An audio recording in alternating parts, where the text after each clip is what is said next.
treasurer report next time. All right, we had talked about, and Braxton had asked for the city council's economic development chair, Brandon Whitfield, to share with him some of the studies that had been done by the city over the past decade or so, or more. He felt like that was such a good background for him to know what the city had gone through and what had been presented to the city in terms of developing or redeveloping the downtown area, that it should be shared with the rest of the board. So we've asked the Economic Development Committee Chair, Brandon Whitfield, to come and present those to us, and hopefully we can take advantage of that knowledge and that expertise as we put together our strategic plan. So, Brandon, thank you for coming. Thank you, sir. No problem. Let me see if this might turn on. It worked earlier. Oh, there it goes. All right. Yeah, so as Braxton said, he reached out and he just wanted to say, well, is there a plan for downtown? I said, I wish. But we can go through the studies and kind of see what has happened in the past to see, what all the statistics are out there and move forward from that. And I told him the first thing I usually start off with is the survey highlights. And I have them in front of y'all. They're on the city website under our comprehensive plan, because the survey is in the comprehensive plan. This was a survey that was sent out. I don't remember the date off the top of my head, but it was one that went out in the mail, and I think you could do it online. There's some token that you could use. I believe Paul was on that committee as well, and a lot of people didn't even know that we had this survey done. So with that said, I don't want to read it word for word, but I do want to hit some of the high points. 83% who responded want something done downtown. And they do not believe it is attractive as is. 72% want to keep a small town feel with downtown. 75% do not want multifamily apartment rentals. And we do not have RM8 zoning anymore. 85 agree 500 is too many. 33 would support less than 300. And 50, and that's where it gets real gray, 50% would support less than 300 if they're owner occupied. But on here it says condominiums. I think that as just downtown residential in general, not just apartments, anything, just any residential less than 300, 50% if they're owner occupied. We're okay with it. Most favor commercial development. Traffic's always a concern. I mean, it's always 100%. 90% want a park and walk concept downtown, so that leads me to want to have a parking plan, stuff like that in place. Yeah, so that's a lot of the main stuff. There is more, and like I said, it is in our comprehensive plan, which you can find on our website. It's a big old book, so I didn't feel like if you could get it online, you don't want to kill 2 trees to bring y'all printed out copies of it. Mine is all marked up and stuff because there is like a work plan in here, like things to get accomplished in the next 4 to 5 years, stuff like that. So, and this was done by the city and staff, I believe it was 2022. And I believe it's every 5 years, you have to go back before the Atlanta Regional Commission and resubmit. And when you resubmit, they say, well, have you done this? Yes, will be a check mark. If you haven't, then they'll mark it out and say, try this instead, stuff like that. So that's really what we should be using as our guiding document. We go to the next slide. So I did pull this over here. I did pull a few pages out of that I thought would be beneficial. For example, when people say we have a lot of apartments, which we're not adding anymore, but right now it's 3.6% for multifamily, and that's 2 to 19, and 0.7% for 20 plus units. You see we have 78.2% of single family and 17.5% mobile home. So a lot of people, that was just a little piece of data I wanted to share, just in case that comes up. We don't have a lot of apartments, and we like it that way, according to the survey. Needs. This was on, I can't remember what page it was. Page 15 of our comprehensive plans.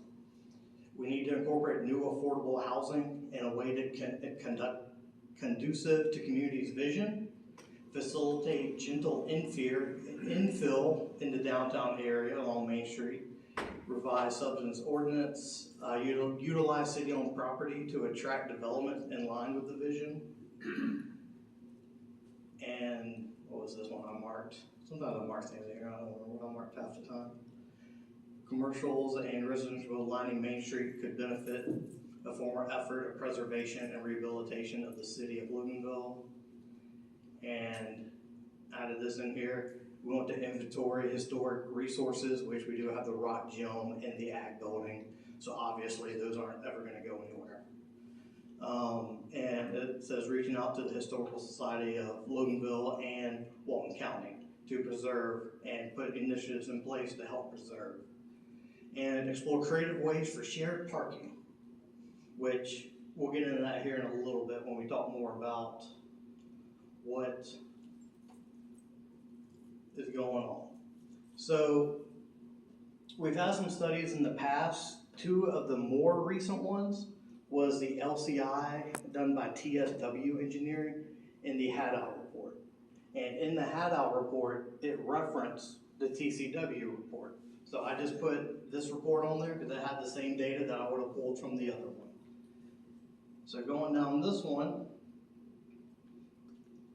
this was they did this whole report where they took market research based on the amount of residential we had in the area, the amount per square foot of commercial that we had in the downtown area, and how much in relation does that work together. For example, this came about after Connolly came here and they wanted 800 apartments and everybody was like, heck no, we don't go kind of deal. So the city paid for this study to see what was feasible. And in their conclusion, does not happen overnight. You'll see both of these. A lot of these talk about phased approaches. So we're going to be talking a lot tonight about phased approaches. Nothing's going to happen overnight. In my opinion, that was one of the biggest things about Connolly too. People here do not like change. I'm one of them. So if it's going to happen, it's going to happen slowly, not overnight. So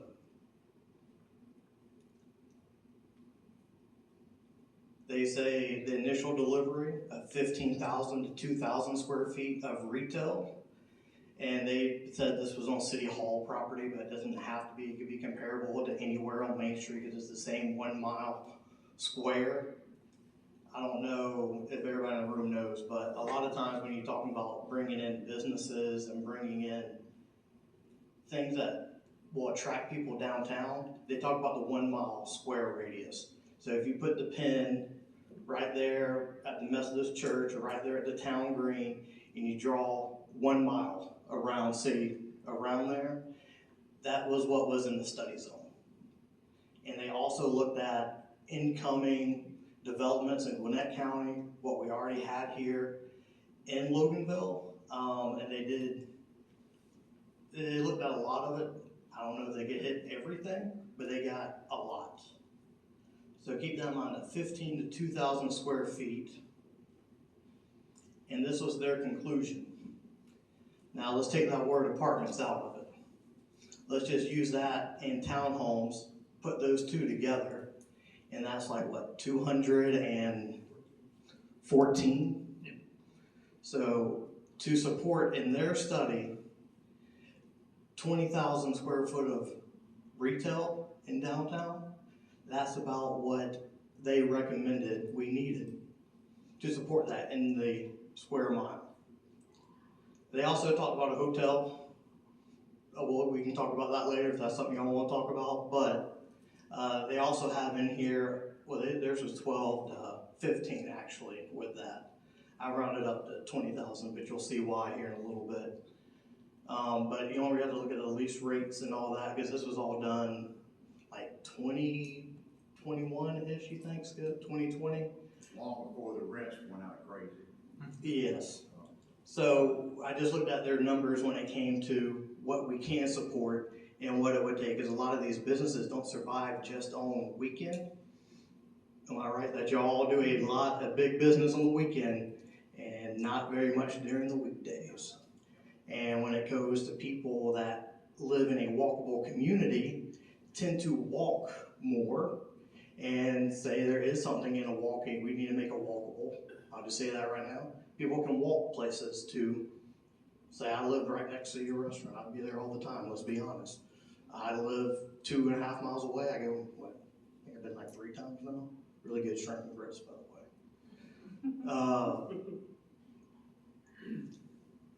And this was the scheme that they kind of looked at back then. This was from the TSW, the LCI report. And this is when they looked at the townhome scheme, the apartment scheme, the YMCA, which they said we should not look at that scheme, and the hotel scheme. And sorry it says draft on this paper. That's just what I had in my office, so that's what I scanned in. I'm sure the city probably has one that doesn't say draft on it, but it's all the same. I remember getting it from, I think, Danny, and he gave it to me and it had the draft on it. So there's a lot in here. I'm not saying you have to read the whole thing, but there is a lot of good stuff in here that you can use to get numbers and why they base those numbers on certain things. That's all I got on that one. So this was the plan by Sizemore. And in my opinion, this got looked at pretty heavily, and not a lot got done after it got looked at. And I understand there's certain parts of this project that aren't likable to the community, especially the city hall side property.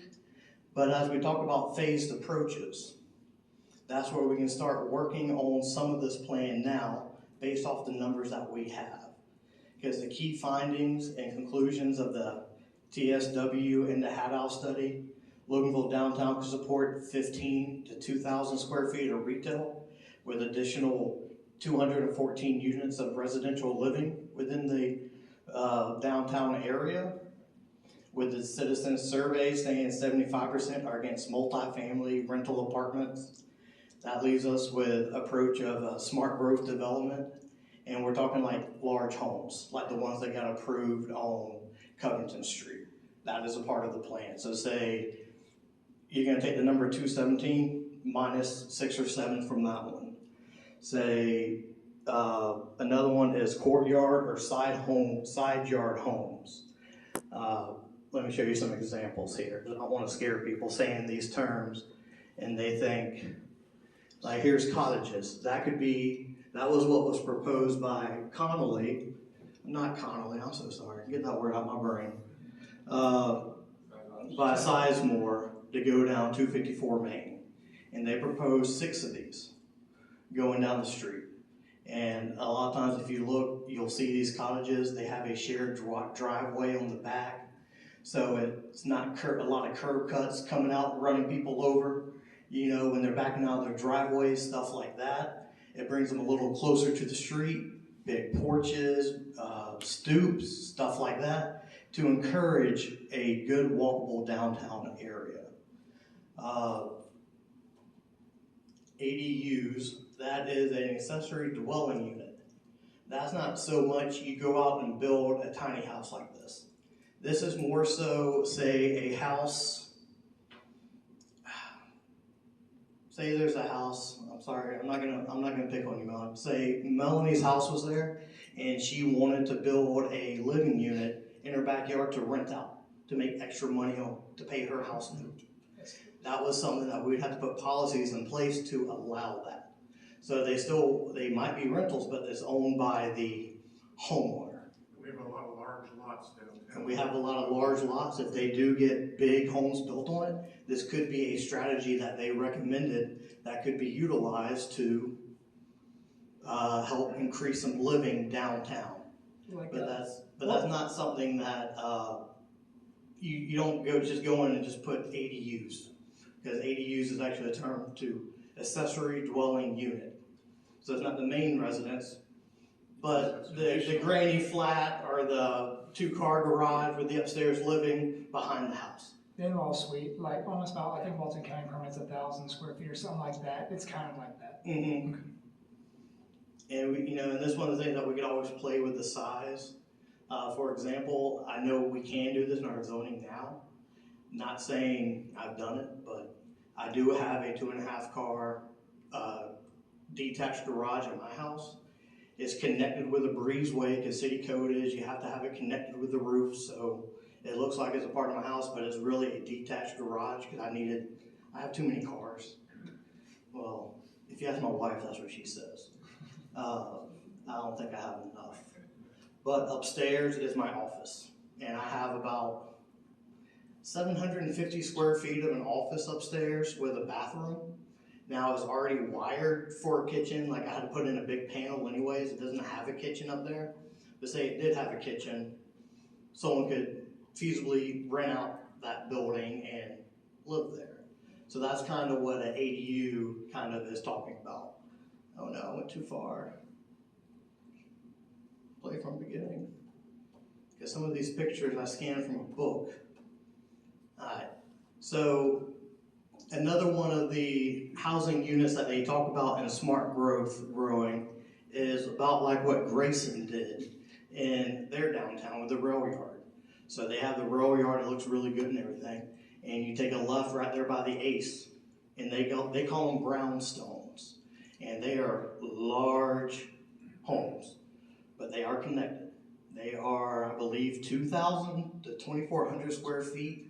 So please, if y'all want to, go take a look at those if y'all haven't. I talked with their mayor. She was very keen to note that they were all fee simple. None of them were for rent. They were all for sale. And she took a lot of pride in that. And I think that's something that we could take pride in too. Now, do I think that's going to look good on a street across from Pecan Street? Maybe not. Maybe that would be where we use the cottages to blend in. But now this could be something going down on another street or something that might work. I'm not saying we have to do 1, 2, 3, all of these or none of these. But these are just different ways to get more people living downtown to go shopping, to support the businesses that are downtown.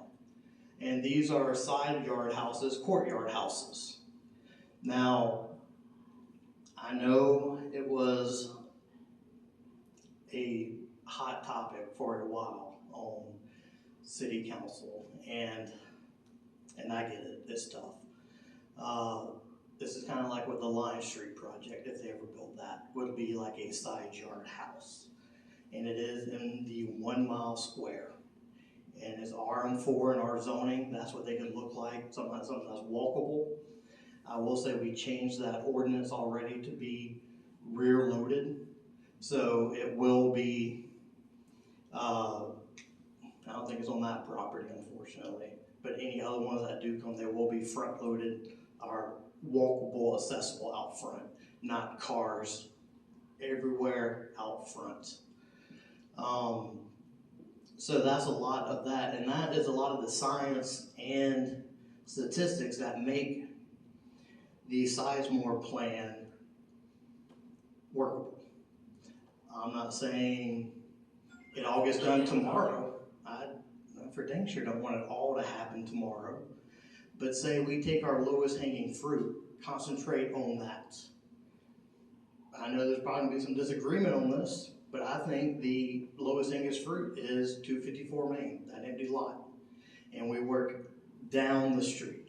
I don't want to touch City Hall and anything like this until last. Let's be honest. And say 2, 3, 4 years from now, say we get some of this accomplished, then that's when we could use another study. That's when we could have somebody come back in and say, okay, they're going to go to the businesses and ask, are y'all struggling? What's going on? Stuff like that. And then that's when they'll be like, okay, y'all need more housing, or y'all are doing good on housing, y'all don't have to add any more, stuff like that. And when it comes to parking, a lot of the parking is derived from, there's a book, I know I talked about it last meeting, it's a very good book. There I got a little snippet of it down there if anybody wants to read it, but it's called The High Cost of Free Parking. And a lot of that has to do with, you need parking downtown, don't get me wrong, but you don't want it all in one area. You don't want people to say, I'm going to tacos and beer tonight. You don't want people to say, I'm going to the library today. You want people to say, what are you doing today? I don't know, let's go to downtown Loganville. There's something always going on. We have great events. Events are great. People come to the events. A lot of businesses don't open. I know Tara does. I know Braxton, they run auctions and stuff sometimes during it. At one point, all the businesses did open, but that lasted very short amount of time because people were coming to the concert, but not so much going to the businesses. So it is a great addition, and it's something that is great for us, and everybody loves them. But that's not the only driver to get people downtown. It's really the walkability and the businesses and what to do downtown.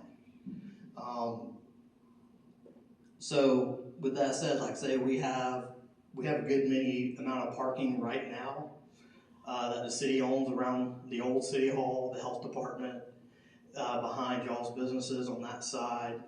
I know Braxton has his own lot, Jamie has his own lot, the old post office has its own lot. It's not a very big lot, but they do have a lot. Say 254, say we get traction there, say city council wants to do a IGA, intergovernmental agreement with y'all, and say, hey, we want 2 storefronts up here that match the historic charm of downtown. And we would like to see about maybe doing 7 to 10 cottages down the street. See what is feasible, see what people are willing to build. And then y'all would go out and get people to bid on it. And then y'all would pick what the best use is based on kind of what the IGA would say. For example, nope, they're trying to fit 30 apartments on here, so we're not going to pick your plan. Say, oh, they want to build a 6-story complex right here. No, that doesn't fit our city plan. We don't want that. Because y'all have the ability to pick the best use. Now, if the city goes and sells the land, we have to sell it for the highest price. And the highest price is what spurs bigger development. So that is one of the main reasons why y'all exist, is to help transfer property and keep it in line with the vision of the city and its citizens. And I know, like on here, say we do get a new town green eventually. There's little things for like infill, like we could sell the back half of the current town green, say we keep the pavilion. We for dang sure gonna keep that well, and I wanna pimp that well out. I want it to look cool and stay forever and stuff like that. Maybe that'd be one of those partnerships that they talk about working on with the Historical Society.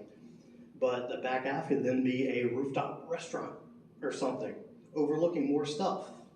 So that's something that's some of the infill that they're talking about.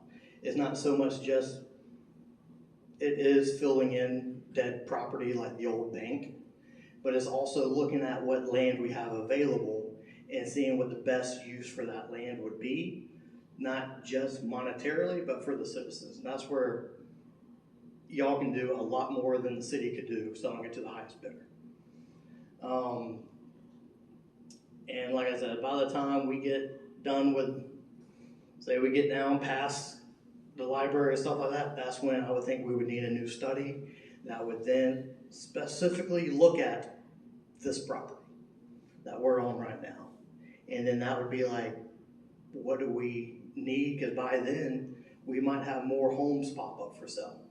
Because I think there's been, since Connolly, 2 or 3 more homes added just naturally around downtown, so that would be included as well. Or say we do all this and all the businesses are doing very well, then obviously they'll say, y'all don't need any more housing. Y'all can just focus on retail. Do I think that's gonna be the case? No, but it is a possibility. And then that's the same thing with parking. Like say, I got off topic there, sorry, I love downtown development. I go to training courses a lot. I won't say I'm probably gonna complete the course, but there is training for a professional downtown association certification. And I believe it's 6 or 7 classes, and I've taken 3 of them, and very good classes. And if y'all go, y'all voted in to go to training, go take some classes. Because it is very informative, stuff like that. Just remember when you go to these classes, keep Loganville in your mind, because they're going to show a lot of shiny things at you that might look cool in Swanee, but it ain't going to look good in Loganville, you know? So that's one thing. We talk about phased approaches. A lot of this is workable now.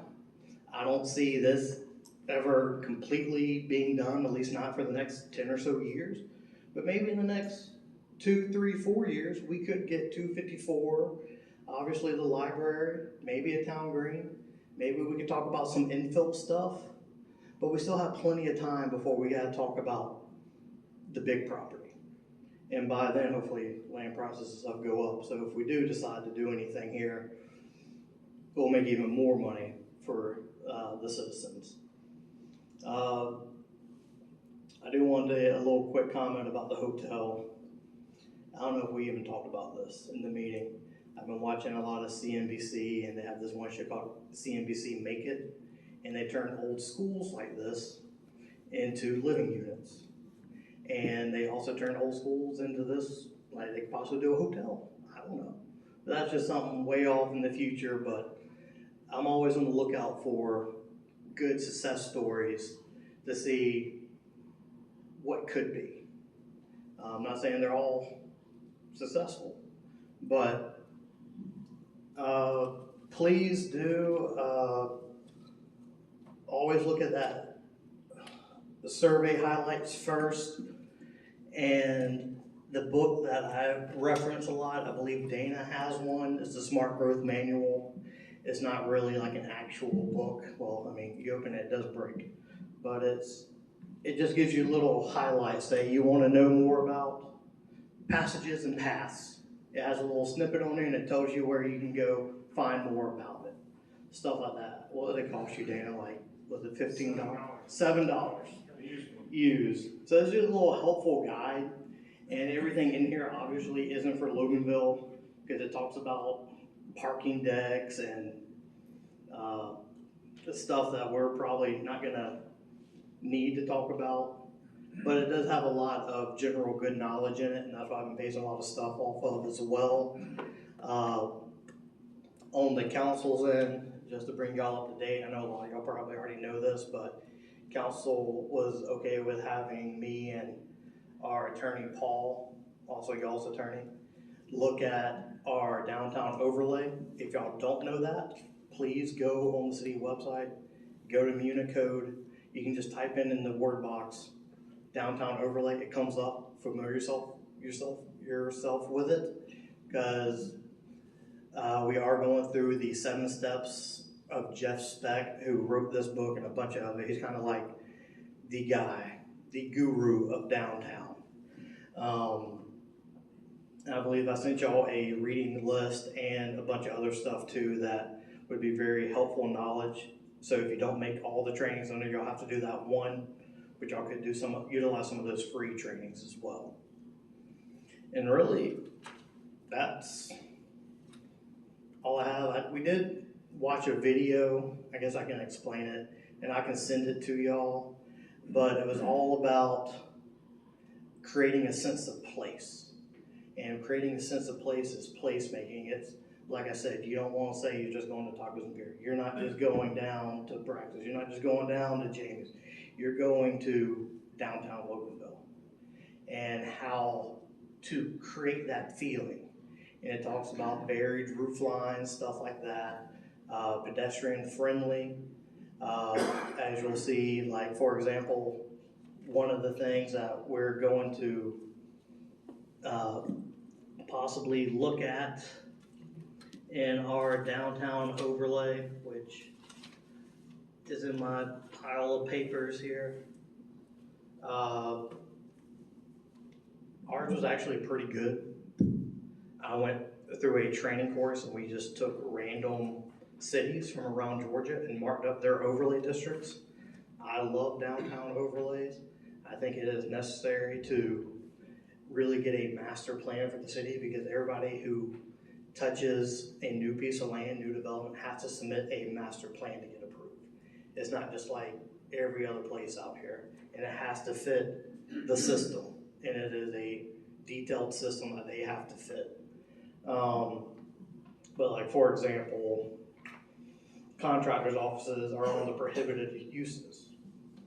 Well, yes, you don't really want offices according to that on your main level, because that's where you want your retail, where you see happy people in it. But it's okay in a second floor or a third floor. So, because you need job centers like that, even if it only creates 4 or 5 people downtown, those 4 or 5 people are going to be utilizing that place for lunch a lot. Stuff like that. They're going to be taking time off to go walk and explore the city. So there's a lot of that stuff that, me and Paul are going to go through, but there really wasn't a ton of ordinance changes in here. But that's kind of where we're going forward on that. And really, that's all I got. No, I've already said that twice now, but. Thank you very much, Councilman Whitfield. No problem. Thank you, sir. Anybody have any questions? I can answer to my best ability, but we haven't voted on anything. This is just mainly looking at the statistics and the studies and why Sizemore at least makes sense to get started with. Yeah, I hope you all will familiarize yourself with the materials that Brandon sent us and the things that are posted on the city's website, the living communities, living centers initiative. Yeah, the LCI, I don't have the hard copy original of. I have seen it in the past, because when I first got on the LDA, that was one of the studies that was handed down, Yeah. and I read it then. So it's somewhere in there, and the city probably has a copy. But I do remember reading it, and everything I remembered and kind of took notes on was in our reference and had-on study. So I was like, well, I'm just going to use this. But it did take 4 concepts, and 2 of them they said probably wouldn't work.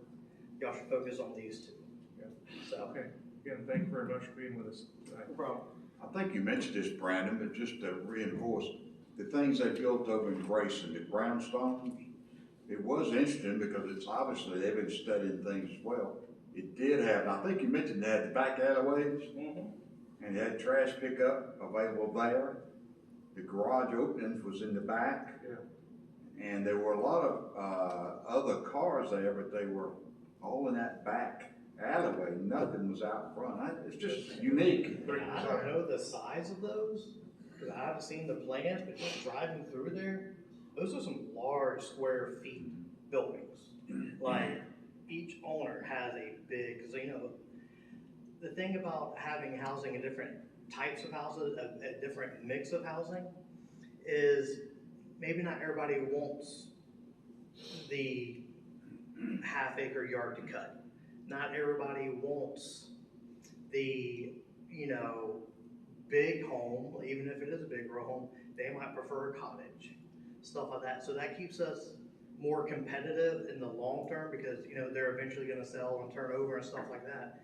And you're always gonna have a good mix of people living downtown.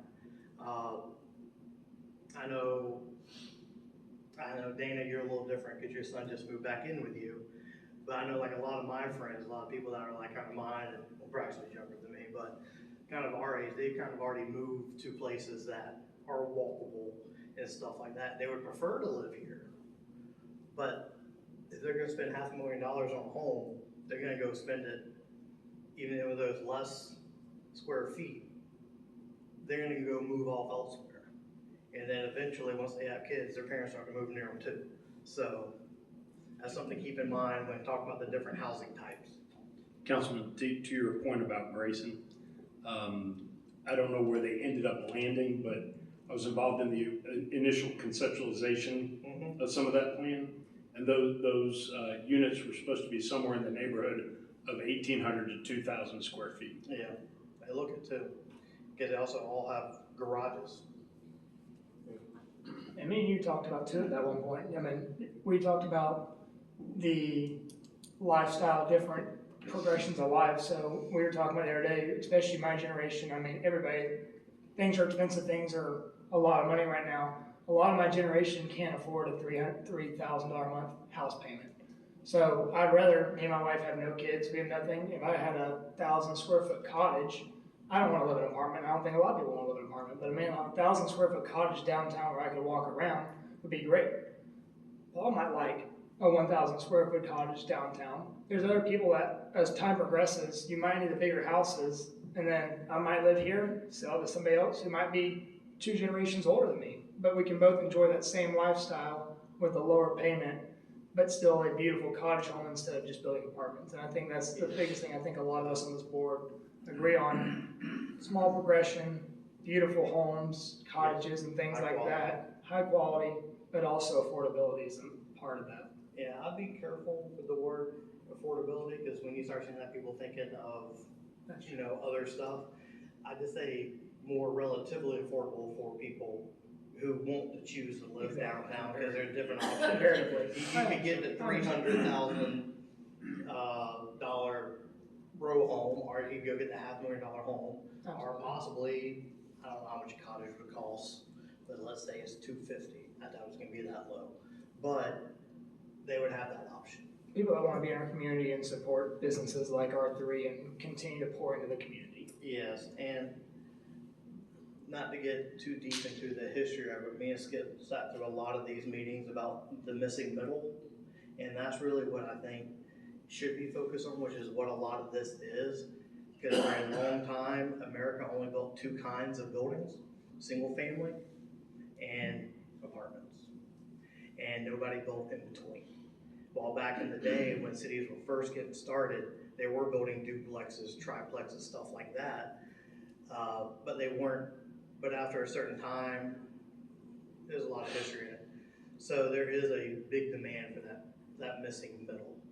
So obviously we're not going for apartments, but I think some of these, I don't say we have to use all of them, but that's some of the tools in the toolbox that could help out. Okay, very good. Thank you, sir. No further questions or comments. We'll move on to new business. I do have a You do, comment. okay, very good. And my comment is born out of my being one of the businesses down on Main Street that has constant business. And I hear of all of the growth, and I'm super excited about it. However, the one problem that exists now that has to be rectified in any new development is a definite parking plan. Yes. Because, I mean, we scramble over parking currently. And I know that I love when we have the festivals. However, it is a terrible inconvenience for someone who runs businesses during the day who heavily depend upon the already small parking that we have, to be able to function during those times. We make it work just the same. But by the same token, I'm thinking in terms of you're coming soon. And what does that really, really look like for us in having adequate parking? Yeah, I think 254 is going to be a big key to that as well, because in the IGA, we could put in there, the city would like to see 45 parking spaces on there, so that would add to the stock of parking. And same thing with the library, they have parking. The town green, we could work in some slant parking going down around whenever this property, because we still have a lot of parking on this end too. But no one really will enjoy the walk parking here and walking down there. So improving the walkability overall is key in that as well, because we do have a lot of parking, but it's not all, it's all kind of centralized right now, versus a overall parking plan would kind of put pockets of parking everywhere, and a lot of it would be hidden parking. I hate to say it like that, but it'll be like behind shrubs and trees, or maybe even like courtyard style parking, something like that, because people don't really like to see parking. So I do think that is a component that definitely would be addressed. I hate to say like it'd be addressed tomorrow, but every little bit does help. You know, people can park at 254 now. A lot of people don't, and I get it. But I think people are gonna find that spot soon, once, the restaurant opens. So that's, the parking plan is high on the priority list, it should be. It should be applied to every, Everybody. master plan that comes in downtown. Now, in this book, it gets real technical about it, and I don't want to bore y'all with technical specs, but it does say something like you always want at least 15% utilization. You don't want to build it like an airport or like a Walmart. You don't want it all out front, and you don't want it to only be full on Black Friday. You want it to be always used, but you only need 50% utilization. So you always need enough parking lots. Now, yeah, during certain big events, is parking potentially gonna be a problem? Perhaps. But every parking space that we give for free costs a lot of money. Potential of what could have went there. And parking does help business and it is needed, but other stores being around you that draws in new people, by the math, generally gives you more bang for your buck than an extra 6 parking spots. So I'm not saying I'm discounting it, I'm just saying we just need a plan and to mix in all over, because the idea would be someone might go park at the library, go to the library, say, oh, let's go walk down here, might grab some lunch, might go do some shopping, you know, stuff like that. That's kind of the idea of creating a sense of place. So you don't want it all in one area, but you need pockets. If I'm not wrong, the developers of these concepts say that they want things to be within 15 minutes walking. And I think the issues that we have is sometimes habits. Because in your case, it Toasted Up, it should be a natural right there by the health department. I mean, that's a 4-minute walk, maybe. Much less than 15. But the developers of these concepts all over the country have said people are willing, for the most part, to walk 15 minutes to be downtown. If it's an enjoyable walk. That's right. Right now, it And is not inside so walk. enjoyable. That's right. So having an enjoyable walk will encourage you. For example, there's this woman that is a researcher, she's a scientist, and she swears by this. I'm not a scientist, but we have little blood vessels in our feet that, you know, pump the blood, and it actually gets you to think more, it relaxes you more, it allows you to think better, gets you out of depression, a bunch of stuff like that. Now with that said, she said if you go to Paris and park, or you fly into Paris, you're willing to pick up your suitcase and walk 30 minutes to your hotel. Nobody complains because they enjoy the walk. Not saying we're gonna be Paris, but in America, you park where you're going, and that's it. You get back in your car, you go back to somewhere else, because you're not, even if it is, I'm not from a big city, so I don't really know the block system all that well, but say it's 3 blocks over, we're more likely just get in our car and drive to the next place. So some of that, it does need to change with our attitudes with downtown. We need to get more people enjoying walking, but it's also giving them some cool stuff to do, good stuff to look at, like that goes into it. It does. I have one last question. I don't know if it has to do with this, and you guys might know this too. Just for future, what we were kind of talking about with parking and stuff. First off, you had an amazing event the other day. It was amazing walking around town. And that's where one day I'd love to see possibly that town green next to the library, because if y'all didn't go to that, it was packed all the way around the yellow house. There was people sitting all the way back, all the way to the house. It was an amazing event. How hard is it, because we do it a few times to the car show and stuff, what is required, just out of curiosity, to shut down Main Street? I've always wondered this, just, I don't mean to bring this up. I'm gonna refer to the expert on this, the one who deals with it. I'm just always curious what it takes. I have to communicate with the DOT as a process, send them a waiver form, I have to include our chief of police, so they have to confirm the police will be there, I have to send them like a formal letter requesting, so it's a lot, it usually takes about a month before they get back with me. Okay, thank you. I was just curious because especially like events like that with those, that food trucks, it would have been great down the street. You could have 10 out, park in the back, only if it's that big. And that one, we all knew that was one of the better bands, one of the better, bigger events, so it was amazing. I was just curious what the process is, because I know we do it every now and then. And then say it rains, it gets rescheduled, and you have to go through the whole GDOT Absolutely. again to close that street. That's why she's amazing. Yeah, she's good. She is. And keep in mind, I think Chrissy can tell you this too, there's a lot of people who are transversing our city, and they complain when we shut it down every time. So it's not an easy thing to do.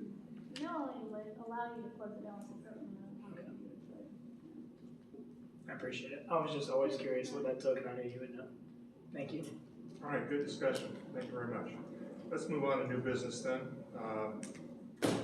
Jamie has sent a revised mission and vision to everyone that takes into account the comments that were made at our last meeting.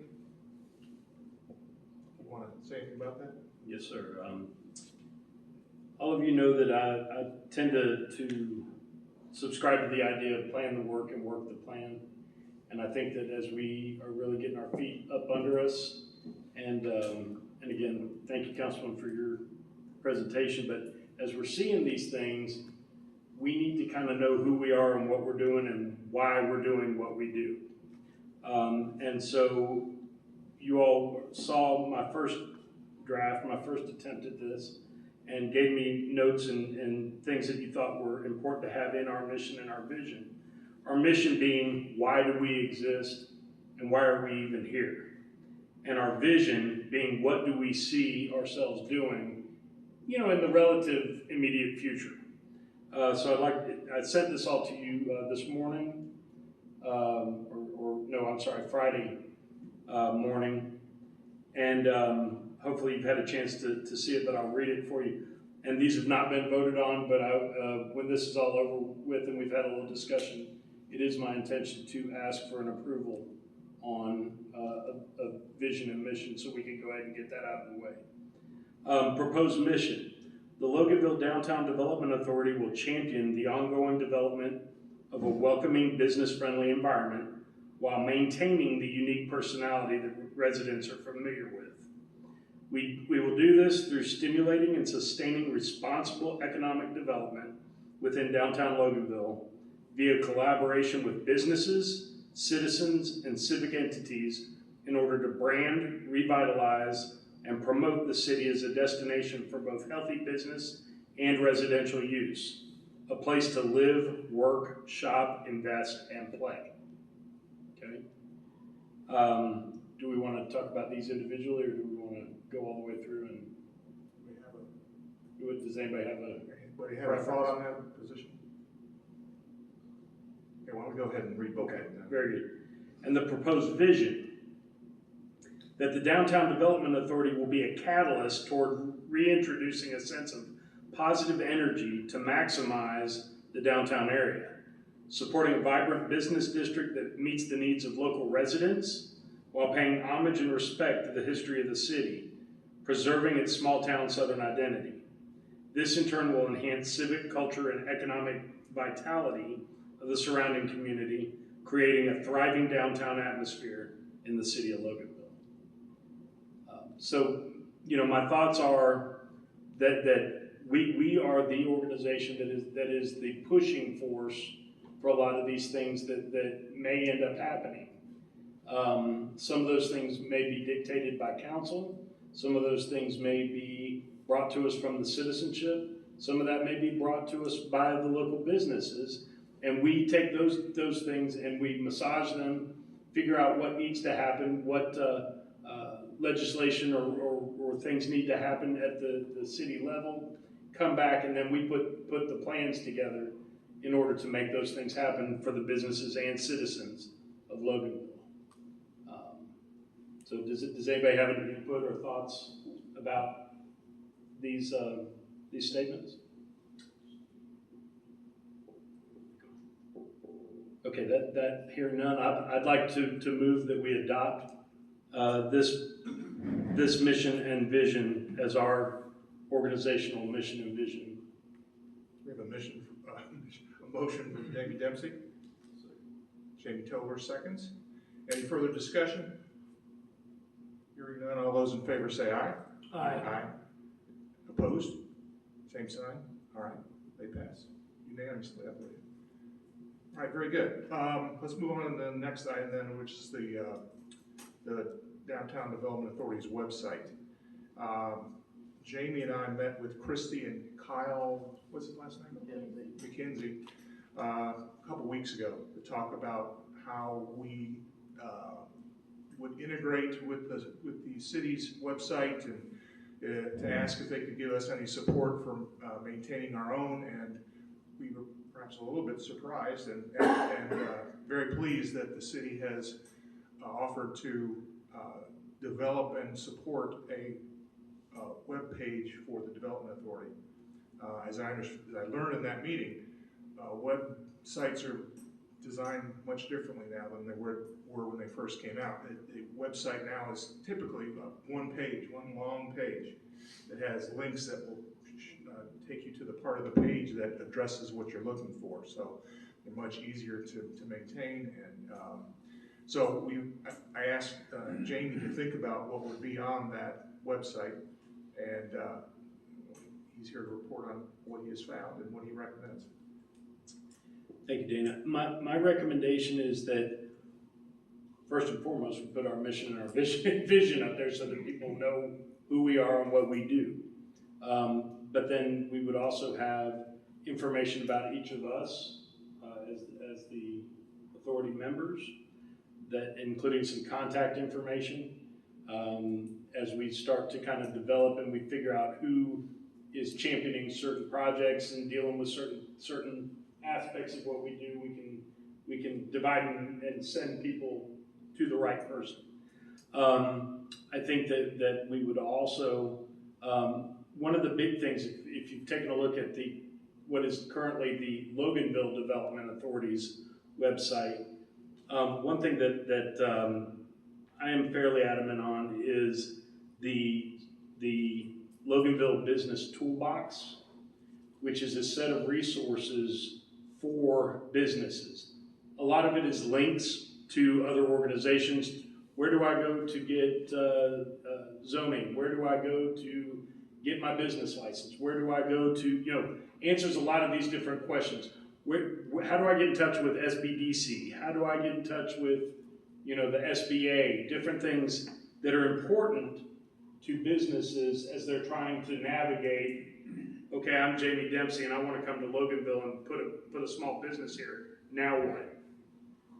And so I think, and it's good for those of us who own businesses in the city as well, to have those resources kind of as best we can in one place, so we're not having to traverse the interweb to try to find all this stuff. And I think that will also help drive some traffic so that people can also see and comment and interact with some of the other things that we're doing as these business owners take a look at these other things. So those are the big points. We obviously we want to have a calendar of our meetings. We want to be able to have our full transparency of what's going on with meetings and our documents and all of those different things that are public access situations.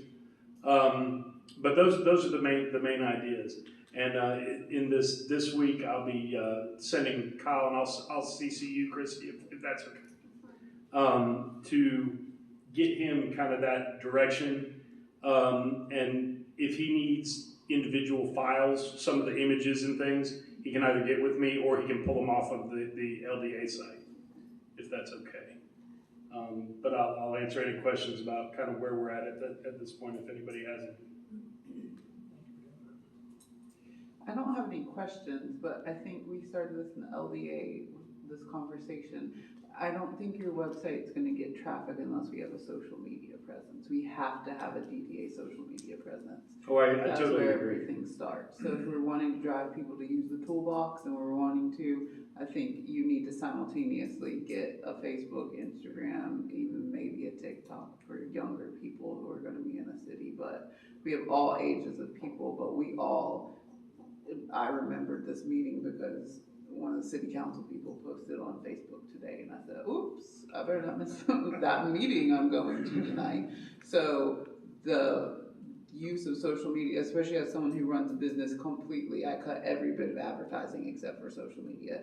Facebook and Instagram is the only people I pay to put myself out there. So we don't have to pay for it. We can make a free group, a free page, but the website to me is almost useless if you don't have social media to push people to it, because people are going there now for groups. I promise you, if someone wants to know about starting a business in Loganville, they're going to go to one of these Loganville Facebook groups and say, does anybody know anybody who can help me find a building? Or how do I get a business license? They're not going to Google it anymore. We're completely reliant on each other in these groups. I do it too. So I think that has to be focused on as much as the website. I think that was in the part of the LDA work plan. Yeah, it well. was. Yeah. We'll look at that certainly and carrying it over for the DDA. And I would agree with you 100%, Tara.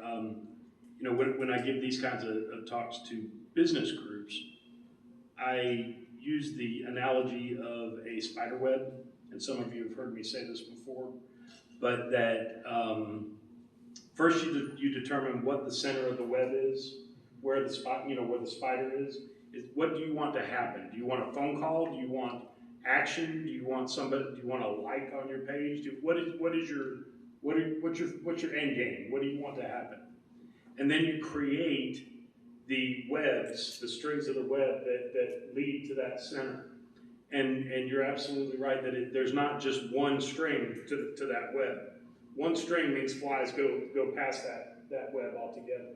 But if we have a website, if we have networking like we did on Friday, if we have multiple social media opportunities, if we have education that we put out, if we have meetings with the public and interaction with the public, if we have these many different things, and we create a web that is tight, and then we'll be able to make sure that everybody has the information that they need. So that's a very good point, and I think, Mr. Chairman, that we need to start thinking in terms of how that social media presentation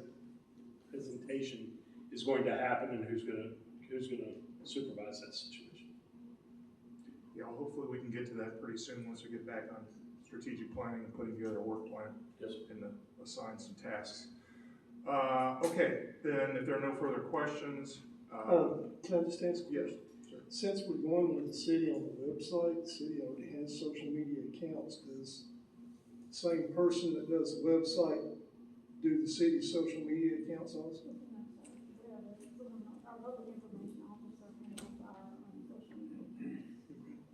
I didn't know if that was something we could coordinate with the city also. That's a really full-time job too, because people are constantly gonna be asking you crazy questions that you have to stay on top of. I mean, especially when you become a president, so people realize that you're there and they'll ask you a lot of Start questions. interacting. Yeah, very interactive. So, and we have a government page and a city of events page, so Loganville events page. So we have two that we monitor. So just to clarify, with the website, the city will host it and maintain it. We have to, as I understand, issue work orders for them to make changes to it. So we will be providing the content, and then after that content is put in, and we kind of work together on that, and that'll kind of happen organically. It will be necessary for, once we need to make changes and things like that, to actually use the work order system that the city uses in order to make those changes after that fact. Yeah. Okay, very good. Then I think we should probably, if it's appropriate, are good with it, someone make a motion to direct and authorize Jamie to move forward with the city on preparing the website, developing the website based on the vision that he's laid out tonight. I approve that, absolutely. Okay, we have a motion to approve going forward. We have a second. I second. A second. Thank you very much. Any further discussion? All in favor say aye. Aye. Opposed, same sign. Okay, very good. Going forward. Moving on to the DDA logo. So we saw some draft logos, and there were comments, there was feedback given on those, and some changes were made to those. Jamie has sent 2 versions of that to you today, this morning. That is correct. I hope you had a chance to look at them. You want to describe them or tell them where they can find them? Yep, this morning I sent, the biggest comments that people had to do with font and some of those things. The original ideas the concepts that I gave at the last meeting were kind of just ideas of, hey, is this the direction that we think we want to go? And based on the feedback that you all gave, I came up with both a vertical and a horizontal version of what I think this logo might look like. It utilizes the same fonts as the city logo, and it even uses some of the same artwork that is in the original city logo, taking out the downtown and established 1887 from underneath the word Loganville, replacing it in the vertical. I guess we have an overhead projector. Replacing it with the words Downtown Development Authority and keeping the same, sir? I'm sorry. When y'all have it open in an email and y'all wanna log in on that computer, you can show it. I don't know if y'all wanna go through that process of logging I don't into mind it. doing that if you think it's helpful. It doesn't matter to me. Yeah, we can pass it. Does I it- have a printout of what you emailed, it's probably what I passed around. Okay, yeah, I think that would be fine. Thank you very much. And I've got another copy I'll hand off to somebody after I talk about it when I remember what it is. But basically, the vertical has Downtown Development Authority and keeps that same stylized vertical picture. Uses the same color schemes with the black with the dark gold around the outside of the lettering. The horizontal takes away the words Downtown Development Authority underneath the word Loganville and has EST dot 1887, established 1887 underneath, and moves the words Downtown Development Authority out to the right with the same 3 stars on either side of the word authority, just to keep some continuity with things that are going on with the rest of the city. If you have any other change, I'm happy to make changes if we think we need to do anything. Mr. Mayor, I don't know if you can speak for the city or whether it be Christie, but I think we should be sure that the city has no problems with us modifying the downtown logo. That's probably a question that needs to be asked just to confirm.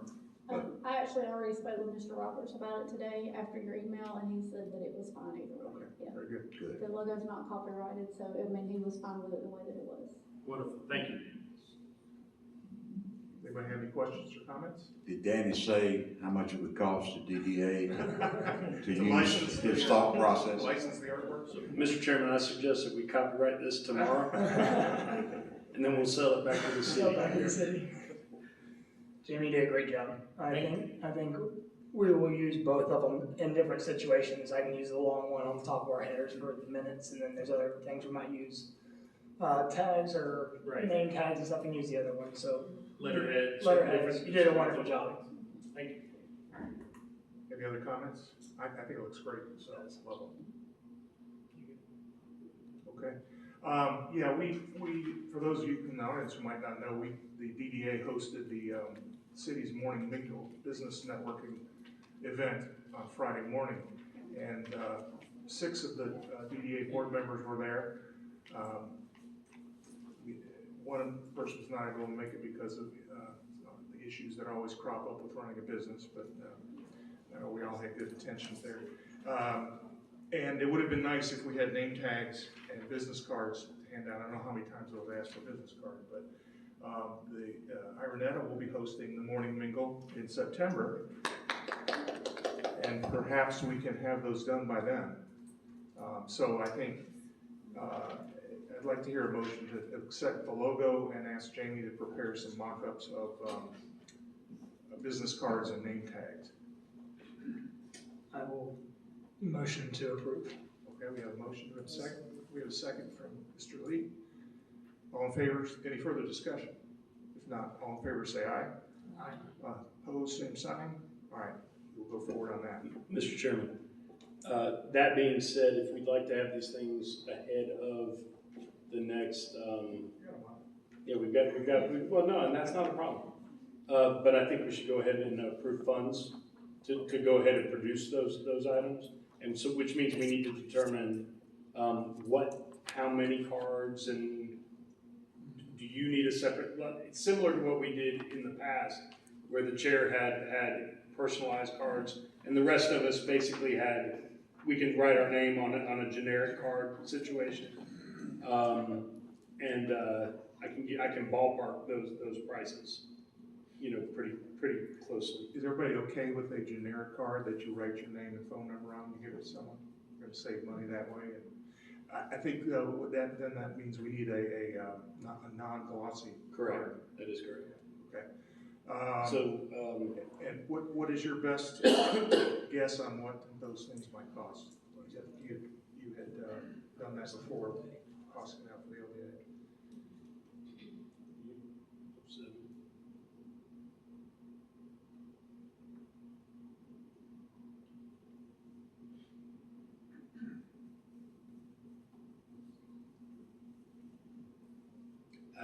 I think that if we were to approve $300 total, we would not come close to hitting that. And include name tags too. Correct. Yeah, that'd be- But it gives us a little wiggle room in case something has gone screwy with the producers. Okay, anybody want to make a motion to approve a budget for this of up to, not to exceed $300? Jamie Toller makes the motion. Do we have a second? I second. Renetta Willis, second. Are y'all looking at 500 cards per person, 1,000? Not a lot. It would be my intention would be, because it's only like $5 or $6 difference between 500 and 1,000. My intention was 1,000 with Dana's name on them. We could do 500, but I mean, for $5 more, who cares, right? But, and then 1,000 for above the blanks would be my thought.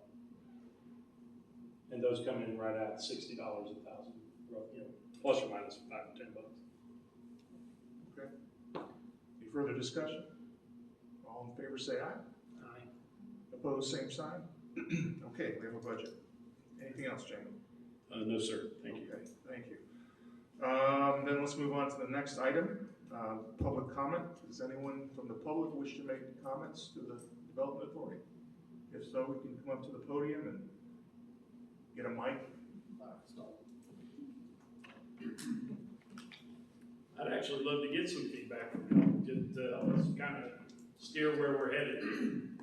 If you have anything that is going on in your business or anything on your heart. Okay. All right. Nobody. Thank you very much. Then I would ask for a motion to adjourn. Motion to adjourn. We have a motion to adjourn, which doesn't require a second. All in favor of adjourning, please say aye. Aye. Motion is adjourned at 7:40. Thank you, sir. Thank you all so much. It was a productive meeting.